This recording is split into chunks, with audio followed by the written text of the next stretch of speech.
Metal Gear Solid 5 was a bit of a strange beast. It tended to play extremely well, but at the same time, the standard Metal Gear style story that we're used to just wasn't really there. We had characters like Quiet, who it was revealed as half naked because she breathed through her skin.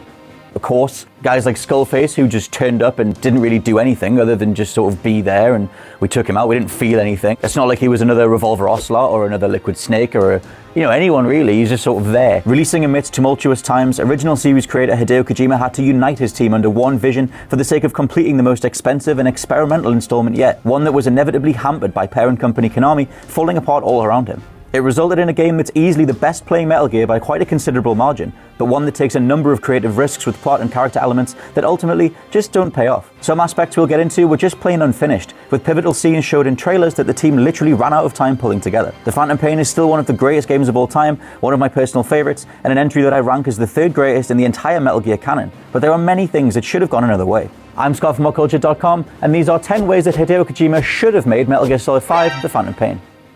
Number 10, establish Skullface as a terrifying villain. There's so much wasted potential in the Skullface character. Introduced mysteriously in Ground Zeroes, all of us assumed that his charred face was indicative of Kojima, revealing that he was a previously established character, possibly Volgan, or even Major Zero. In reality, it was revealed that he was an agent for Zero, who'd grown to despise Big Boss, someone who was forever helping build the legend of the perfect soldier, but who was never getting any of the credit. We learned that he'd always been present across Boss's rise to dominance in the likes of Peace Walker, cleaning up after him, even killing for him to get across the notion that the former Naked Snake was indeed some powerful, reputable force on the battlefield. However, almost none of this was brought up or used effectively. The long car ride that you have with him where he dictates his evil plan and mostly just stares you down has no build-up in terms of motivation or Big Boss dealing with the fact that there's been someone watching over him this whole time. We were all too preoccupied in wondering how the hell he was controlling a skyscraper-sized mech that could drop in from space to worry about anything else, and that was a huge misstep. Even if players hadn't completed Ground Zeroes and didn't know about all the horrific rape scenes that Skullface forced Paz and Chico to partake in, that side of his character should have surfaced as an additional motivation to see him brought to justice. Just ask yourself, based on the cutscenes and essential dialogue in the game, the things that you have to read without going deep into the tapes or reading the backstory of him from Ground Zeroes, why is Skullface the villain? Why is he the bad guy? Number 9, do Quiet's motivations and her romance properly. It's only when you look into some of the game's deleted audio that you find evidence of Boss and Quiet's relationship having more than a hint of romance or genuine sexual attraction, outside of Quiet dangling her boobs in his face anyway. In the game, the two meet and have this strangely stilted mutual respect thing going on, but outside of triggering the terribly executed scene where Quiet strips off in the rain, ending with the two of them assuming a very intimate pose, it doesn't really feed into anything outside of her sacrificing herself for Big Boss for no real reason at the very end. Even the idea that the two of them are supposed to be an item only comes from one line of dialogue. She's in love with the legend. Or the way Boss looks to care about her after she almost dies during the mother base infection. It's so close to connoting the age-old phrase from Metal Gear Solid 1 about whether love can bloom on a battlefield, but stays way too wide of the mark. When all's said and done, we know Quiet's dialogue is hampered by the vocal cord parasites restricting her English language use, but she opens up to Code Talker later in the game anyway. Why not have more tapes or cutscenes where we hear her motivations being broken down in conversations with him?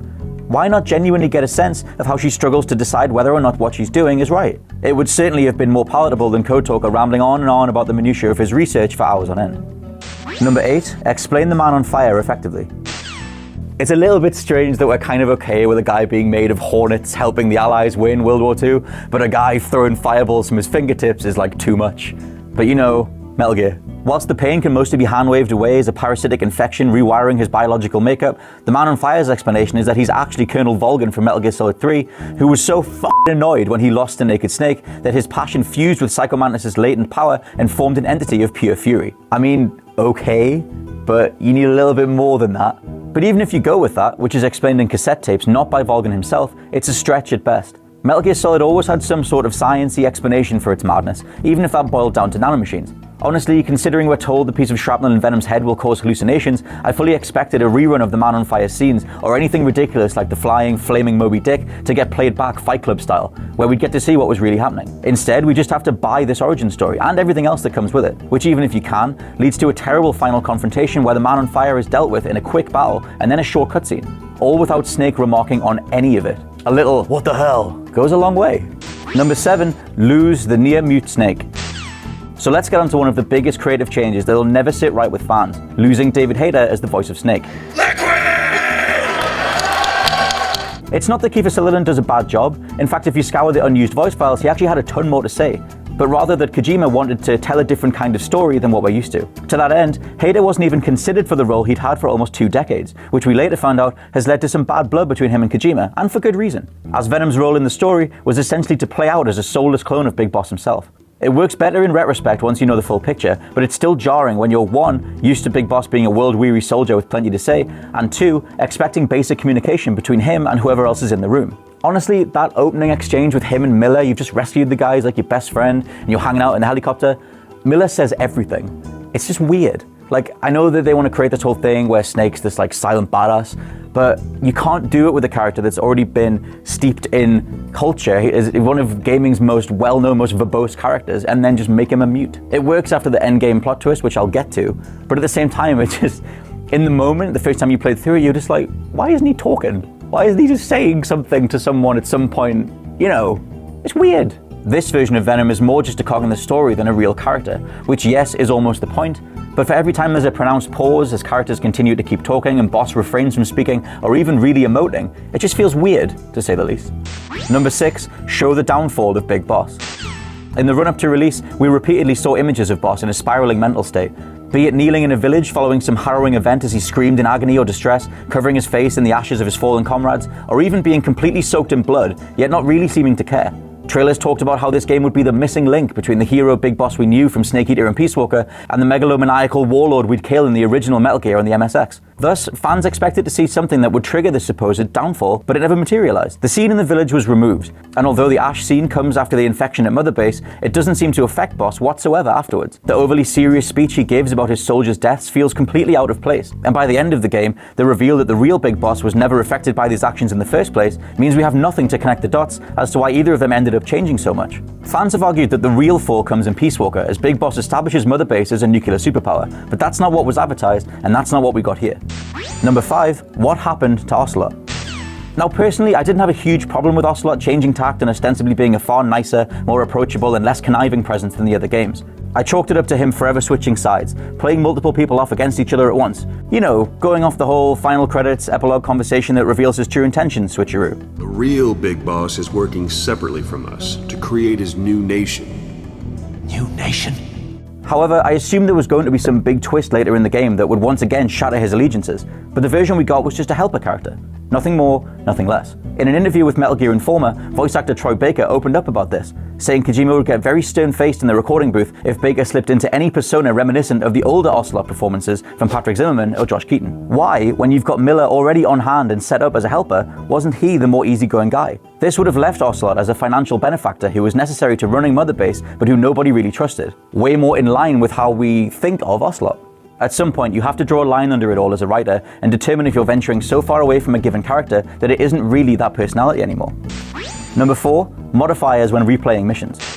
One of the sad facts of life is that we may never see another proper Metal Gear. Because no, Metal Gear Survive isn't a Metal Gear game. It's about as much a Metal Gear game as Umbrella Corps is a Resident Evil game. They're just not. They're cash grabs, they're zombie, Steam, early access. And it's not that we need more original story necessarily, but we'll never get more levels and environments to use Phantom Pain's exquisite game engine on. Killing zombies and working as a team does not a Metal Gear game make, but the gameplay loop of managing your troops, clearing outposts, watching cutscenes, collecting weapons and items, drinking in the story, I put about 300 hours into it overall, and I still want more.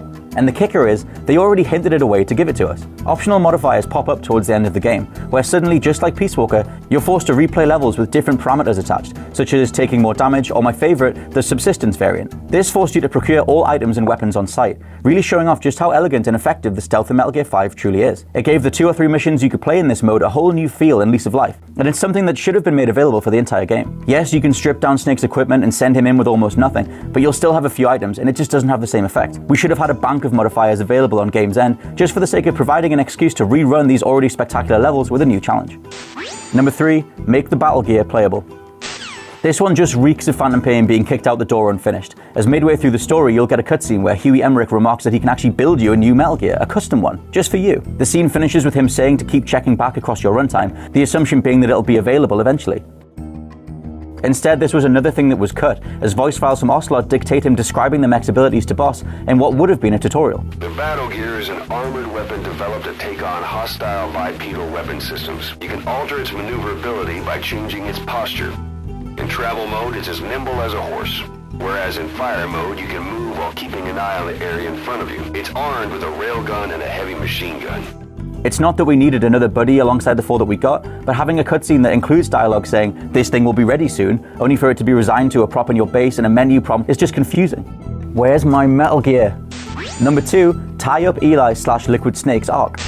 I'm going full-on fan service for these last 2 points, but when you think about how much Kojima loves this stuff in, say, Metal Gear Solid 4, we had a bunch of obvious plot points that by all means should have been wrapped up in the Phantom Pain. As it stands, Metal Gear Solid 5 ends with Eli/Future Liquid disappearing with the devastating Sahelanthropus mech, only for us to assume that he bides his time for about 20 years until the Shadow Moses incident. It just doesn't add up, and that's entirely because the episode 51 cutscene that features the battle to render the machine useless isn't in the game whatsoever. Like, we're just supposed to believe that there's a huge sky, the biggest mech you've ever seen in your life, just walking around like Africa. It's just there, it's just chilling. And no one sees it for like 20 years. And then all the events of the game that spring forth from the world discovering our Metal Gear after Metal Gear Solid 1, all the wreck stuff, all the plans getting scattered around, all the Ray stuff, that all comes later, despite the fact that one of the greatest machines of all time has been there for about 30 years before Metal Gear Solid even started. Sort of just breaks it, doesn't it? Resigned to a bonus disc as an unfinished cutscene, it at least sets up the gap in the timeline by noting that Mantis and a wounded Eli leave the battlefield to grow up together, before deciding they want another crack at world domination. For the game's events though, Eli pops up as the leader of some child soldiers, features a brilliant voice performance from Pierce Stubbs, gets mentioned in regards to being Boss's son, steals Metal Gear, and leaves. There's no motivation, no idea of who he really is. It's more fan service that he's in there at all, if his final scene's dangling plot thread wasn't so strong that it ends up hanging around the game's neck. We needed episode 51, and we needed something that cemented Eli's feelings for Boss, even at this early stage. Instead, he comes across as a kid doing their best Liquid Snake impression, before leaving and being forgotten about, even by Ocelot, who's supposedly going to reconnect with him in the near future to set up some future games. Number 1, bring back Solid Snake with David Hayter's voice for the ultimate ending scene. We all thought this was going to happen, and you have to believe Kojima and company had it in mind at one point too. The return of David Hayter after all the Kiefer Sutherland nonsense to provide one last look at Solid Snake for the fans. The stage was already set in the game's final cutscene too. We'd seen Mother Base become out of heaven as the whole dual bosses thing played out, thanks to their emblems switching if you zoom in on the final scene. Venom is righteously annoyed, and his last scene walking out of his main equipment room to set up shop and fight the Snake from the first Metal Gear that's been sent to kill him. So picture it. Using Metal Gear Solid 5's engine, we remake the opening scene from the MSX Metal Gear. We know that Snake enters out of heaven from the sea. We've seen as much in those original scenes, and it was already mimicked at the beginning of Metal Gear Solid 1 and Twin Snakes. So again, you have that scene of Snake swimming through the water, you have the squall rising underneath him as all those memories of all those early games come flooding back. A much younger, greener Solid Snake climbs out of the water, removes his breathing equipment, looks straight at the camera, and says in David Hayter's voice, Kept you waiting, huh? cut to black. Thank you for playing Metal Gear Solid 1987 to 2015. That's it. That is how Metal Gear Solid should have wrapped up and concluded. It would have been the perfect note to go out on and the one that the fans deserved, and I have to believe Hideo Kojima at some point thought of. So that's how I would have redone Metal Gear Solid 5. A lot of it's just fixing the things that were glaringly wrong, as well as remixing some plot points. Let me know in the comments what you think, whether it's better, whether it's worse, whether you think Hideo Kojima nailed it first time round and this is all pointless. Bring it all on, I just want to hear. I'm Scott from ModCulture.com, and I'll see you soon.